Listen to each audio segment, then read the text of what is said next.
un poquito la idea de hoy es acercar algunas herramientas a los adolescentes que tienen que ver con la regulación de emociones, reconocer emociones, porque sabemos que eso es un factor protectivo bastante importante y tratamos de inculcar en los adolescentes que hay herramientas para lidiar con las situaciones de malestar, con los momentos en los cuales por ahí la están pasando un poquito mal, saber que es normal sufrir, todos a lo largo de nuestra vida nos va a pasar, pero que hay algunas herramientas como para poder atravesar esos momentos. En este caso se van a recorrer todas las instituciones educativas y trabajar con distintas edades, ¿no? Sí, principalmente vamos a trabajar con lo que son los estudiantes de secundario. Posteriormente vamos a estar teniendo una charla para familias de Sí. lo que son el colegio primario. Esto tiene que ver con que las herramientas que nosotros traemos por ahí requieren un poquito más de comprensión, por eso lo orientamos más hacia los más grandes, pero para las familias es útil poder comprender también lo que tiene que ver con justamente las respuestas emocionales de sus hijos o hijas. Eh, y también tiene que ver con un poquito lo que conocemos de factores de riesgo. Sabemos que en la adolescencia suele darse un mayor número de conductas autolesivas, suicidas, y por eso orientamos mucho más lo que tiene que ver con las intervenciones puntuales con adolescentes.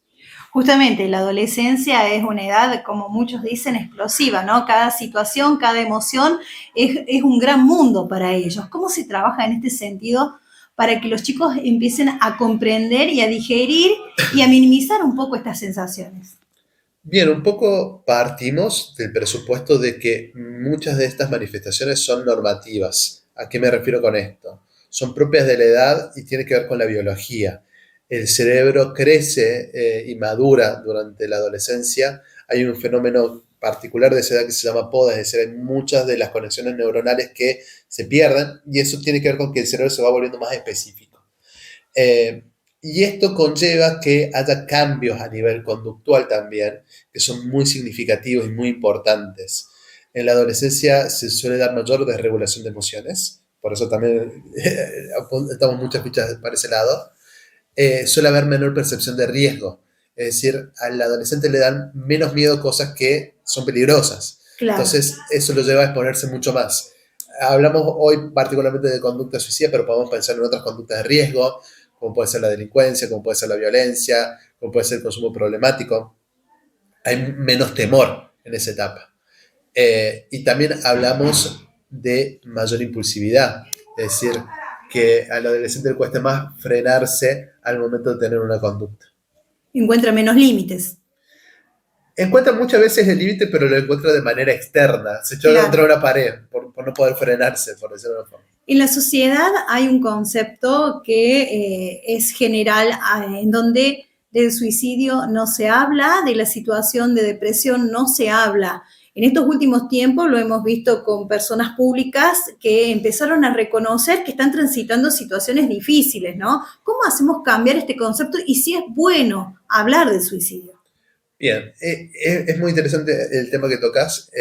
Actualmente existe una guía que elaboró el Ministerio de Salud de Nación para los medios de comunicación para hablar de conducta suicida. Y esto tiene que ver con ciertos cuidados que tenemos que tener.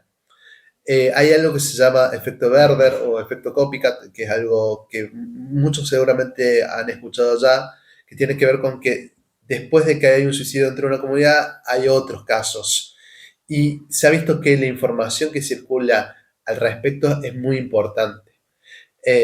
Sobre todo, cosas que no tienen que circular, porque son justamente algo que aumenta el riesgo, es lo que tiene que ver con el método que usó la persona para quitarse la vida, es algo que no debiera difundirse. Y nosotros instruimos mucho a los medios de comunicación a este respecto y es necesario también instruir a la población general, porque muchas veces el medio de comunicación publica la nota sin poner el método y en el primer comentario alguien ya pone el método, lo cual es justamente problemático y no parte de una mala fe, no parte de una mala intención, sino que tiene que ver muchas veces con el desconocimiento que hay en relación a esto. Otra cosa que también tratamos de promulgar es el hecho de no hablar detalles de la vida íntima de la persona, saber que aunque esté muerta, es importante respetar su intimidad.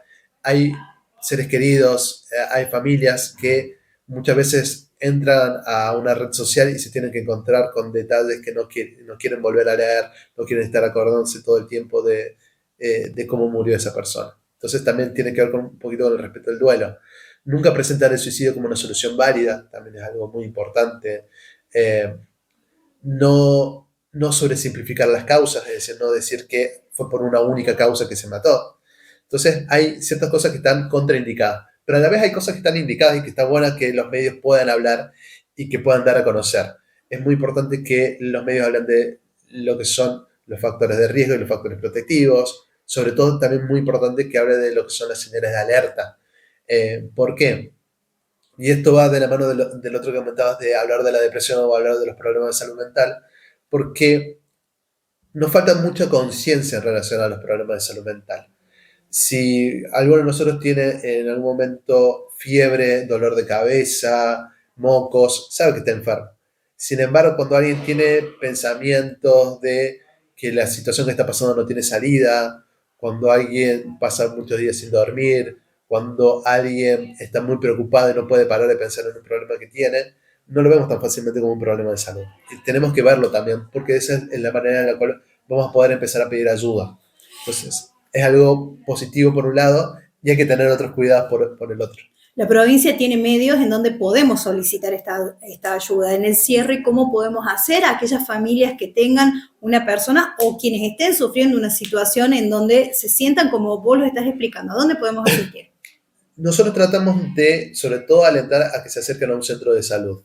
Y algo que plantea la ley de salud mental es que no necesariamente tiene que ser un nosocomio como antes se utilizaba, por decir el neuropsiquiátrico o el hospital de Oliva, sino que los centros de salud tienen que incluir también a la salud mental. Entonces, es importante alentarlos a referirse a los centros de salud más cercanos, locales y los más cercanos.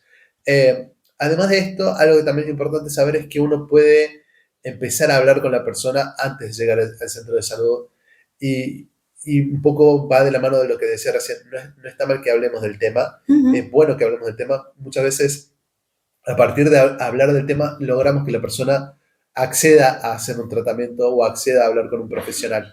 En muchos casos no quieren, ¿no? Exactamente, muchas veces lo que pasa es que no, si yo no estoy loco, si el problema que yo tengo es personal, no tiene que ver con la salud mental, porque justamente falta esa conciencia. Entonces, poder hablar con las personas de este tema de tú a tú, ¿sí? Sin ser profesional, Sí. siendo docente, siendo hermano, siendo mamá, siendo compañero de trabajo, instructor de fútbol, es algo muy valioso y es muy importante. Sobre todo porque los seres queridos, los allegados, pueden ofrecer algo que por ahí los profesionales no podemos, que es te acompaño porque me importás, ¿sí? Por más de que a nuestros pacientes nos importan un montón, el paciente no lo cree. El paciente dice, vos sos mi terapeuta, vos te pagan por esto. En cambio, a la mamá, al hermano, eso le significa un gesto de amor y de acompañamiento que es irreemplazable. Claro.